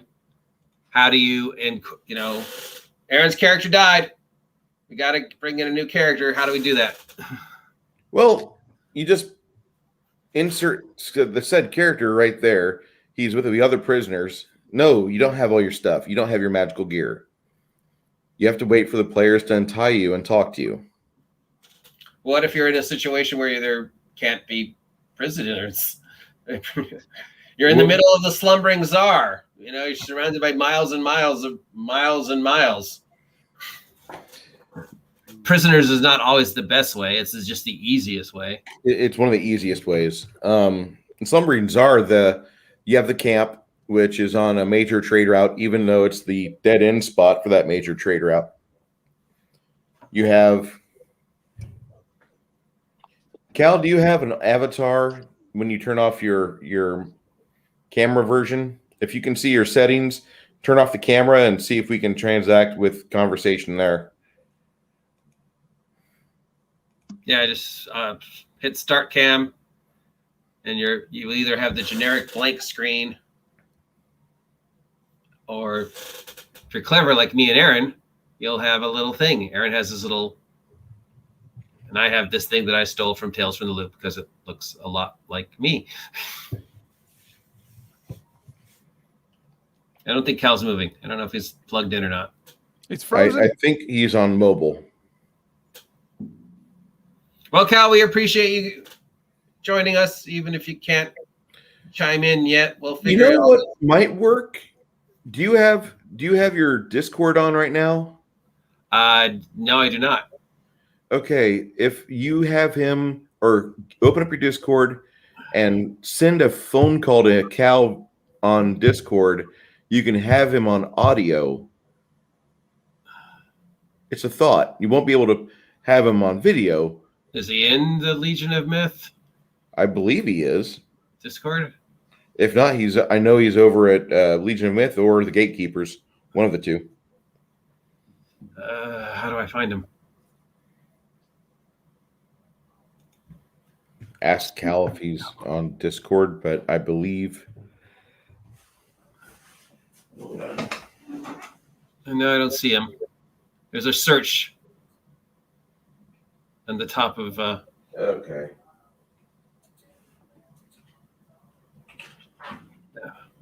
I think what would end up happening is, if it allowed it, then you would hear him and he would hear you. We would hear you, but we wouldn't hear him. Yeah, and I think what it is that his microphone starts off on browser mode on mute, so he has to go into settings if he's on a mobile. Because that's what happened the 2 times I've been on mobile with StreamYard. I'm going to type that in real quick. We'll figure it out. It's this is brand new virgin territory for us Luddites like myself. We'll figure it out. I'm not a young whippersnapper like Aaron, so I'm beginning to question how young Aaron really is. I think he's a lich. I need swords. Give me the swords. Souls for your sword cage. So, whenever it comes to how do you introduce a new adventurer, as much as I, bitch and whine about trying to make everything, have verisimilitude and make sense and all that kind of stuff, I am not against just being like, boom, you're there. You've been there.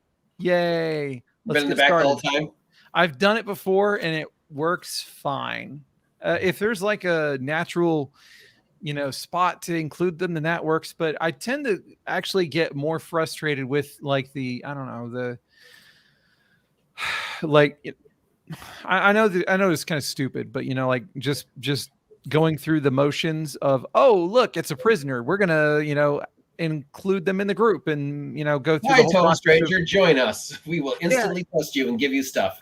Yeah, Make sure you guys talk to him and actually role play this out. You don't know this character.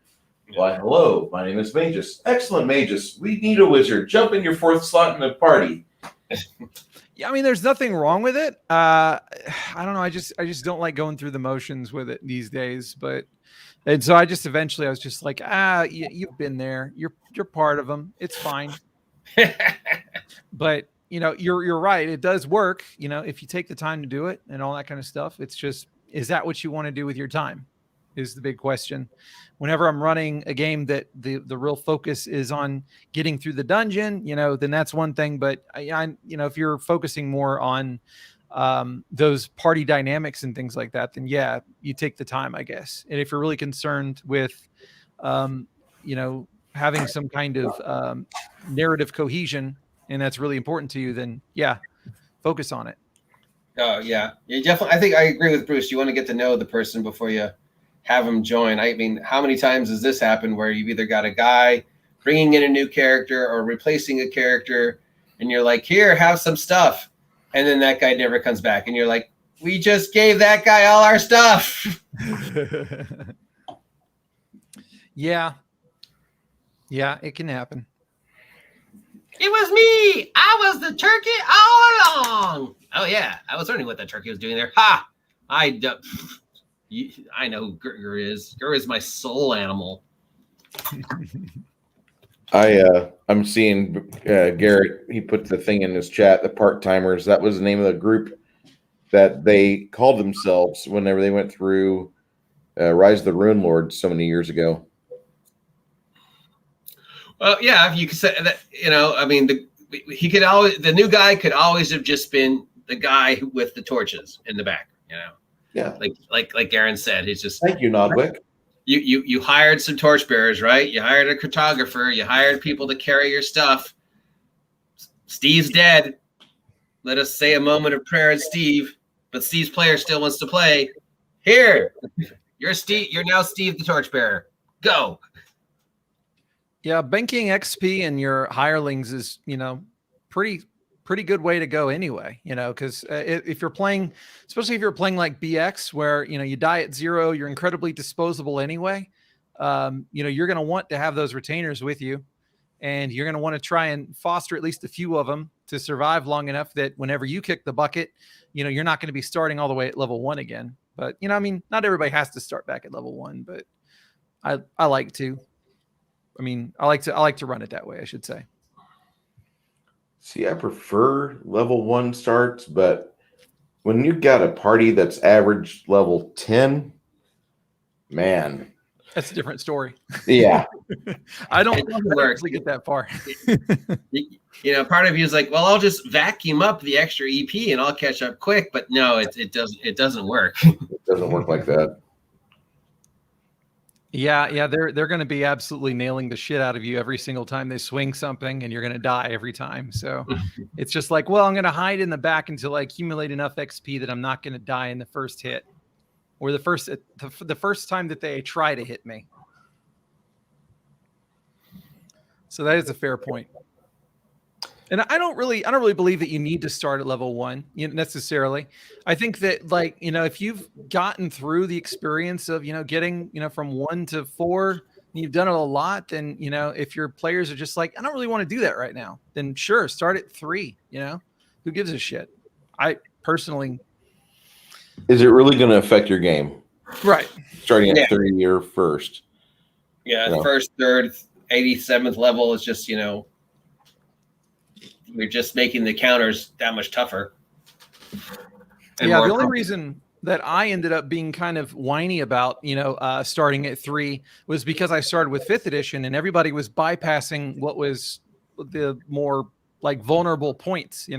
Once you get to 3, it's like, okay, you're a little bit more survivable. You're not really having to worry about being one hit killed by a critical or something like that, because, they might be able to take out your max HP into the negatives, but whenever it comes to, I would say probably, I don't know too much about 3rd edition, Bruce. I know that's your jam, but 3rd was still pretty vicious. That's kind of what I gather. The candy canes really didn't start to, 5th. A first level character is basically a superhero. Oh, I don't know if I'd go that far, but they're pretty. A first level character in 5th at a first level would just kill a whole bunch of a first level village from OG. I've got 8 hit points and I can cast this spell as many times as I want. Suck it, villagers. Acid splash, acid splash, Yeah. acid splash. Yeah. Elder's blast, Elder's blast, Elder's blast. Oh no, I broke my leg. Let me take a 20-minute nap and eat this sandwich. I'm fine. Yeah, could you imagine if a magic user in 1st edition or BX or whatever was able to force an enemy to do a saving throw to avoid damage at low levels? You'd hit almost every single time. Dodge, roll a 20 goblin or roll a 17, because your save against poison is terrible. I don't like 5th ed. I'm sorry. No, don't be. Don't be sorry. It's a favorite for a lot of people, but I've read it, and the GM or the Dungeon Master's guide is on par. It's really good, but it's about as good as the other Game Master guides for the other editions are, or the DM's guides for other editions. But I don't see a lot of tables that adhere to the viciousness offered within the DMG. Mm-hmm. And when I go to the store, I ask people, what game are you playing? Oh, I'm still running 5th ed. Man, I really hate it. My players beat up everything. They're going to be immortals before too long. Well, what are you going to do? Well, I'm going to start off at 1st level again. And we'll have another 8 months before they turn 10th level. I'm like, Jesus, 8 months to 10th? That's huge fast. But I only play once every 3 weeks, and I run on slow. Pathfinder has a slow experience point progression where it takes you roughly 30 encounters to go up a level.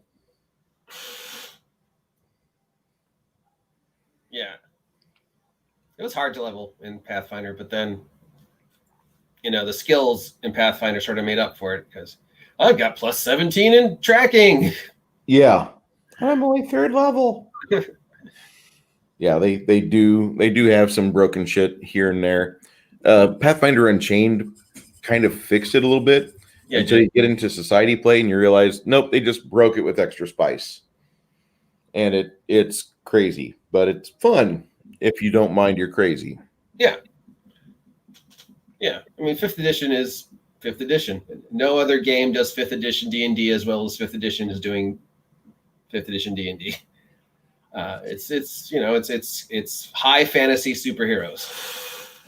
It's Saturday morning cartoons. It's Thundar the Barbarian and Hawk the Slayer would be the power level of 5th edition, as opposed to the old days where your power level is equivalent to Ray Harryhausen. I've got a sword and sandals and 4 hit points. Have fun. Ready to rock. I might see the end of this, but I doubt it. You're going to fight this avatar of Kai. Have fun. Yeah, exactly. Fight these skeletons made from dragon's teeth. Although I'm just going to say that I really like the old Harryhausen films. I'm not a sucker for old practical effects all the time, but I would say that I'd rather watch that than something brand new with CGI or animation. Sorry. No problem. Well, I think there's been kind of a resurgence of, especially in horror films, using practical effects that I've noticed. Definitely. They stand up better. They sure as hell do, especially in high definition and all that kind of stuff. When you take those older CG, even the new CGI effects, and then you put them on, high def and all that kind of stuff, it just looks weird. But you do it with practical effects and it looks badass. That's one of the things that was really cool about Psycho Gorman. It was it's a new movie, but it's just clearly the entire premise of the movie is somebody wanted a reason to have these really badass gory death things happen. Yeah. I haven't seen Psycho Gorman yet. I need to. I think there's only 3 people in the world who've seen it, so don't feel so bad, Bruce. It's very cheesy. It's not a very smart movie, but at the same time, it's pretty entertaining. And the effects alone are worth the watch, in my opinion. Yeah, it's a classic drive-in Joe Bob Briggs type of movie. That is my style. I'm not a fan of JB, but I really like just the mentality behind hey, we're going to watch these well received but poorly executed films, and they go to town with that. I'm a big fan of Pink Flamingos. Oh God, John Waters. Yeah, or anything that's going to be John Waters. But I also who was the guy that did. Though he'd film a movie over a weekend. Kevin Smith? Roger Corman? Corman, yes. Yeah. The King of the Bees. Yeah, he's an amazing B-movie actor, B-movie director. And I don't watch it for fun, but I watch Battle Beyond the Stars now to try to see where all the special effects, all the poorly executed, and it wasn't poorly executed. James Cameron did special effects, but you can see where they were using McDonald's hamburger crates for parts of the bulkheads in that movie. Oh yeah, just saying. The movie that I probably have watched way too much here lately is the new Dune, and then Spice Diver edit for Dune 1984. I haven't watched the sci-fi one that much, but the new Dune's really good. If you like Dune. It's part 1 though. Yeah, but they have the funding for the rest of it. So, now that we have a good movie of Dune out, I'm kind of hoping my 20-year-old me inside me is hoping that we actually have a good Drizzt Do'Urden movie at some point. And I know I just made Shadzar just scream to the gods, "What the fuck?"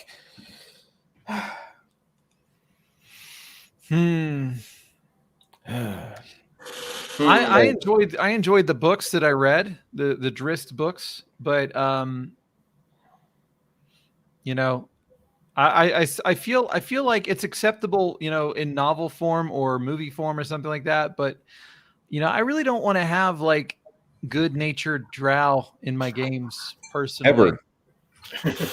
Never. I feel like I'm okay separating that, you know, like I don't want somebody to be him at my table, but I'm cool with reading about him. Yeah. I don't know Play why. him in a video game, but I don't want him at my table. Yeah. I mean, Yeah, the video game iterations worked pretty well too. I don't need to, 20 minutes of whining, bemoaning your drow fate. Oh, I love Canterbury, but I cannot have sex with her because she's only 22 in human years. Exactly. Oh, my fate. Oh, I'm gonna go kill 100 orcs. Oh, my fate. I don't know. I don't know what they're planning for the D&D TV show. The D&D movie sounds like it's going to be a disaster. But then, you've got Hugh Grant playing the main villain. So I'll probably watch it. of course we're going to watch it. I'll probably watch it. I watched the one with Jeremy Irons in the theaters twice. So yeah. I like bad movies. Shadzar's like a Drizzt movie would be great for me to poop on. I'm not a huge Drizzt fan. I'll watch. I don't think they're going to go Drizzt. They'll probably either use original characters for the TV show or ones where they don't have to argue with everybody about who owns the rights to. I'd rather see a Drizzt Do'Urden movie than another fucking Batman film. Ooh, fighting words. No, to be honest, I haven't even watched the most recent Batman films, so you're probably right. I'm only tired of them because they don't read the comics. Oh, see, I don't read the comics anyway, so I wouldn't be too upset by it. You don't have to read the comics month after month, but there are some really good special episodes or omnibuses that are out there. And they can take 30 pages out of a comic and turn it into a 2-hour film. They do that with the animated ones, the animated movies. Yes. And those, I mean, I feel like those are really pretty badass a lot of times. Like, yeah, most of the Batman animated have been great. Injustice was awful.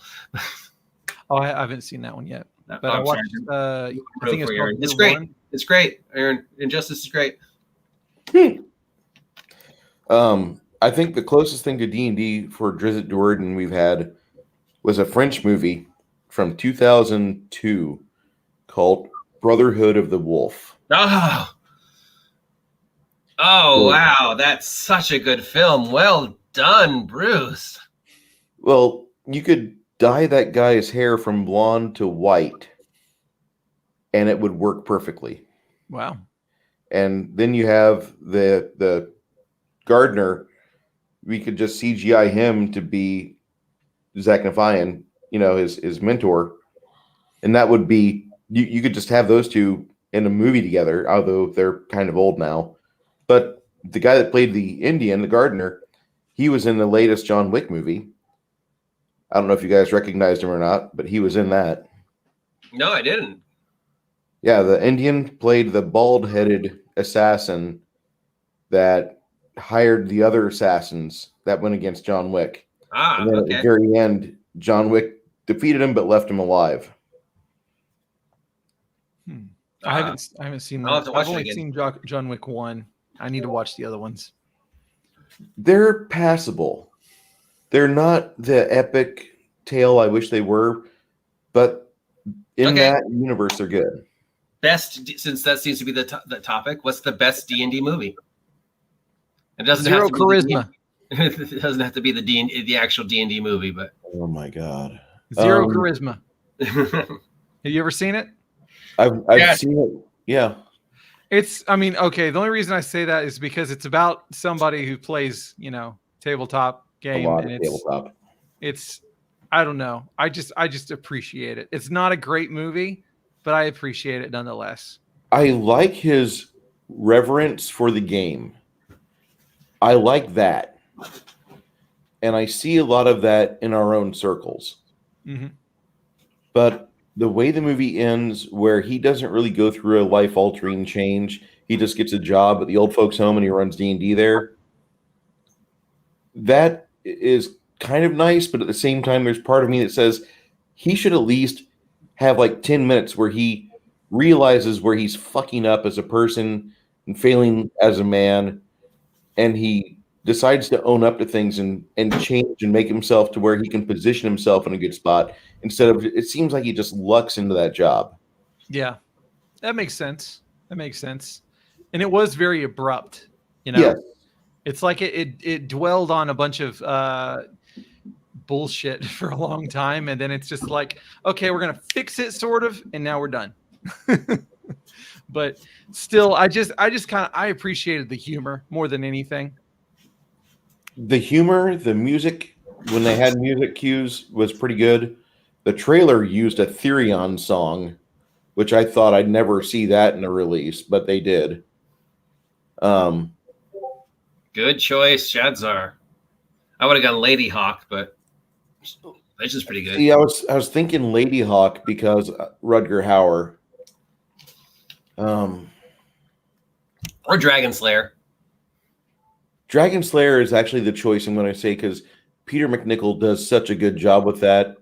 And the lady who plays Valerian, she plays a very good and complex character that modern script writers should study. And they don't. And that's what makes me the most upset. And the dragon, fucking Parthenax is just I think that's his name. Matherax? Oh, yeah. He's the best dragon ever. I mean, Smog in The Hobbit was good, but for Matherax, still frightening as hell. I get more scared watching that. Another Flesh good and one. Blood? Haven't seen it. Uh, Need to. Rutger Hauer in that one too. He's in Flesh and Blood? Yeah. Okay. I thought he was in Blood of Heroes, but he's in that one too. Yeah. Rutger did a lot of movies. You got around. Shadzar's like, I cannot take a movie with dragons in it. It's too serious for a D&D movie. Too much on the nose. Okay. That's fair. That's fair. So I guess no Dragon Heart for Shadzar. That one there scores high points because it's got fucking Sean Connery as your dragon. Yeah. And actually, the lead character is actually a fairly decent character. The love interest isn't too obscene. Dinah Meyer does a really good job.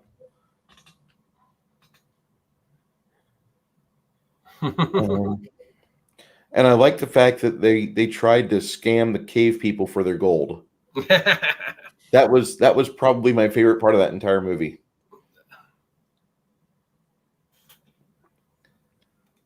The wizard character spot on. Yeah, I agree with that. Last Unicorn. Yeah. Oh, wait. My bad. Not Dragon Slayer. Fire and Ice. Fire and Ice. Oh. The great works of Aaron, if you haven't seen that, you can find Fire and Ice on YouTube. It's on YouTube? Yeah. Oh, nice. I don't know. I've been drooling over it, but I don't like to watch stuff by myself. My wife has been refusing to watch it, so. What? But I'll just have to bite the bullet. It's a fun movie to watch when you're 13.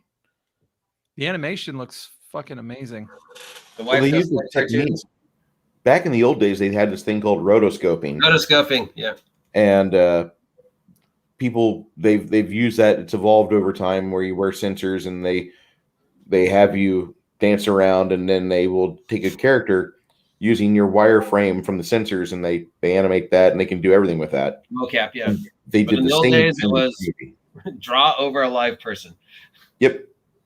Jeez. Yeah, and that movie, it stands up very well. Frank Frazetta. There's like 2 minutes where they cut out script, and you would have one more small development in that, but you don't really need that. It's a good movie on its own. Dragons are gluten-free, I'm pretty sure. Dragons make good eating. Yep, they do. Isn't that the new book that just came out? Fizban's Cookbook of Dragons? I'm You know, pretty sure. my friend Greg just bought that book, the cookbook from Wizards. Oh, the Dungeons and Dragons cookbook? Yeah. It's actually got some good recipes in it. Recipes in that. The recipes in that are really good. There are a lot of people that need to learn how to cook, so I approve of it. Did Shadzar ever see Jack the Giant Slayer from 2013? Black Cauldron, that's a good one. Yeah. Black Cauldron's great. Scariest Disney villain. I don't know. I mean, because the lady they had to remove the animatronic of the villain from the Black Cauldron from the Disney parks because it was so frightening. What? Yeah, and was it Disneyland? Was Disneyland Paris? They had a walkthrough that was an homage to the various Disney villains, and the last character was the Lich King from Black Cauldron.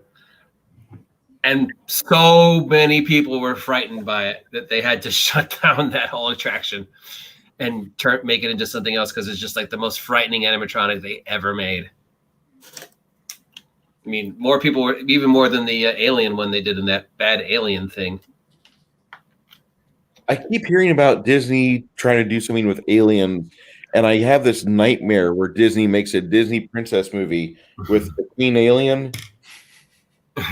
I'm not looking forward to it, but I think I seriously doubt Ridley would give up the rights. He still needs to finish the Prometheus trilogy. After Alien Covenant, though, I don't think he's going to do it. I think he's lost his win in his sales. We'll see. It'd be nice. Well, whether he does or not. He didn't care much for Jack the Giant Slayer. Damn it. Oh, that is a good movie. That's a good series. 10th Kingdom. Oh, that one. Yeah, especially that ending. The ending was really good. Yeah, the open-endedness of whether they actually would. I like the opening intro for it. Being everything in Central Park turns into that kingdom. Yeah. Good story. Good stuff. Shadzar, you are knocking it out of the park. Does anybody else have anything they want to say about adventures before we bring this home? Because, Aaron's young and his curfew. It's bedtime. I'm going to say that if you're going to run an adventure, are you using the adventure when you sit down? I mean, do you write a note to yourself, or do you have a plan for you guys that this is going to be just for these levels or this little mini series? And then do you decide that before game, and in mid game you realize I love this group, I want to play with them more, and do you stretch it out to a campaign? Because I always go into every campaign. Every time I start at first level with a party, we're going to 20. That's in my head from the start. I don't give a shit. We're going to 20. And now only in one campaign have I ran where we got to 19. We've never hit 20 with me as a DM. But we've gotten to 19th level in Pathfinder. And with Slumbering Czar, they were at 17th. But how do you guys go about it? Do you think from the outset we're going to 20th level? Or do you just say we're going to have fun for the year that we're together? Yeah, it's to see how long we can, take this. The longest game I ever ran started as was supposed to be just a 3 adventure thing, but it lasted 8 years. So it's of just constantly getting back to the main focus of what the story was about this place, and then just putting various adventures in that's still focusing on the meta plot of this city, and just seeing where it went, and then it just kind of let's enjoy it while it lasts, because you never know. Tomorrow could be Thursday. Yeah. Say hi to the missus for us, Aaron. Thank you very much for everybody who jumped on, especially Bruce. I do appreciate actually talking about adventure designs and actual gaming stuff. So hopefully we can do this again sometime. If you haven't had a chance, please check out each and every vlog and video and thing that's on here. Aaron, what did you talk about on your vlog? Whatever the hell I feel like. Pretty much. I mean, mostly OSR stuff, occasionally 5e tangential things and indie stuff, but pretty much all RPGs. Bruce, what do you talk about on your vlog? Or movies. Well, tomorrow night on my channel, I'm going to have my Table Breakers stream with Blaine and with Garrett. And our subject is going to be about how to integrate your new players into your game. So it's going to kind of spin off from what we were talking about. We were discussing this earlier in the week.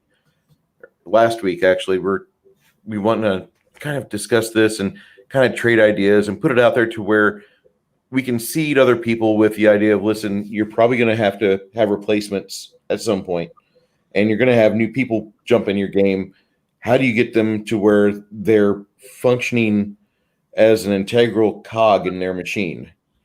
And I really want to get into that. I probably won't get into it as much as I want to. I'm going to let Blaine talk quite a bit because Blaine, he starts a new game every semester. He that's just what he does. He's good at it. But I have my own theories. Garrett has his own ideas and his practices. And that's what we're going to talk about on Thursday night. If nobody takes it for next Tuesday, I want to go on kind of a similar discussion with the Gatekeepers and starting a new campaign when you move into an area, or how to get started as a GM. And I think that's something that some people need to revisit. Some people need to take a look at, because there are some people that there's a whole wealth of gamers around us, but we don't really utilize the resources of doing that. And I think that's something that we probably should try to do, because there's people that they want to have a good time, and you've got 3 to 5 players at your table, and they're hearing about it. They're like, I think I have 3 hours free. I think I have 6 hours free for that. And I think more people, just don't close yourself off completely. Yes, we are the gatekeepers, but at the same time, if you find somebody that, as you're talking to them, you feel like, I think they might be part of our game table. They're that material. Because not everybody meshes well. No. Aaron and I can't get along with anybody. So, Aaron, oh my God, that guy, he's such a mean-spirited person. He is.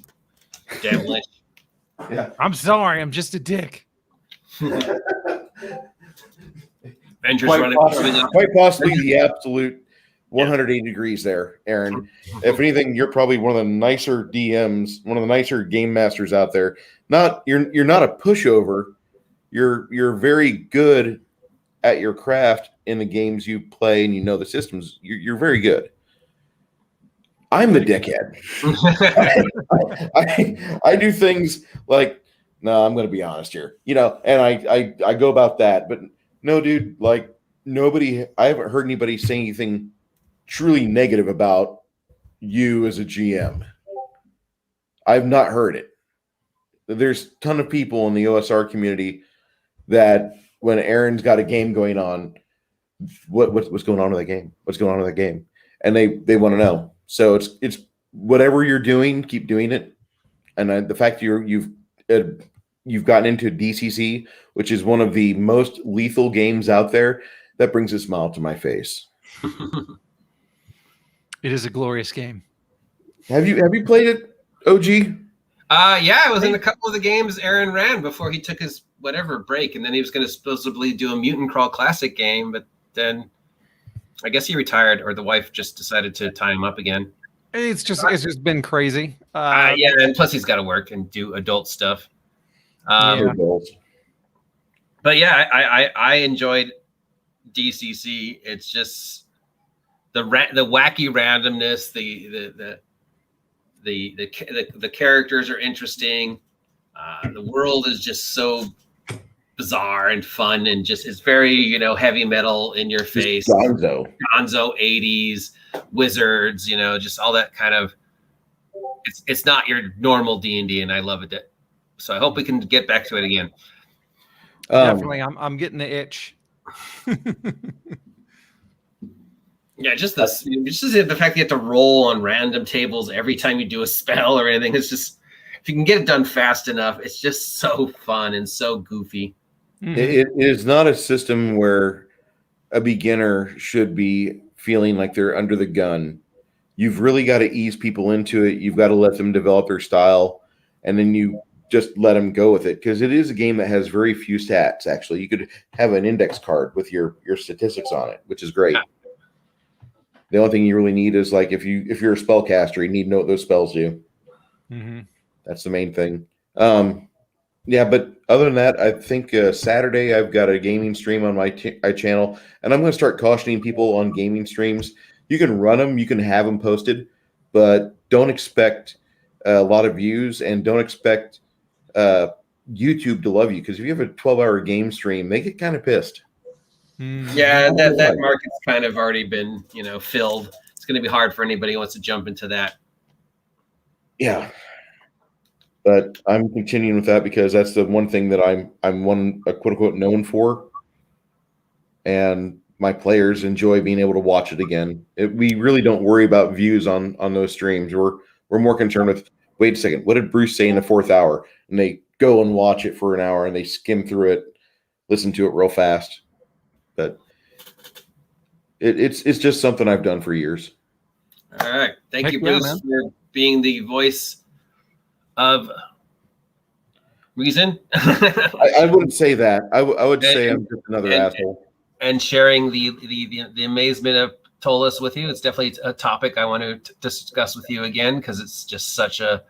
And of course, I could talk Slumbering Czar with you for hours. Now that I know I have a fellow fan of Slumbering Czar, I take back every bad thing I said about you. And thanks for everybody who wanted to be a part of this nonsense. Hopefully we can do it again. If you appreciate any of this, let us know. Of course, subscribe to all the vlogs and all the YouTubers that I've mentioned above. Shad Zarcal, 28mm, Biggest Geekus, Bruce, Aaron, especially Aaron, me, of course, because I am a sellout. And have a lovely evening. It is 8 o'clock. It is the 3rd day of November 2021. It is a dark and gloomy Wednesday evening, and I am the OGGM. Thank you. We're going to bring this home. Goodbye, everybody. Thank you. Good night, Aaron. Good night, Bruce. Good night. Good night, everybody.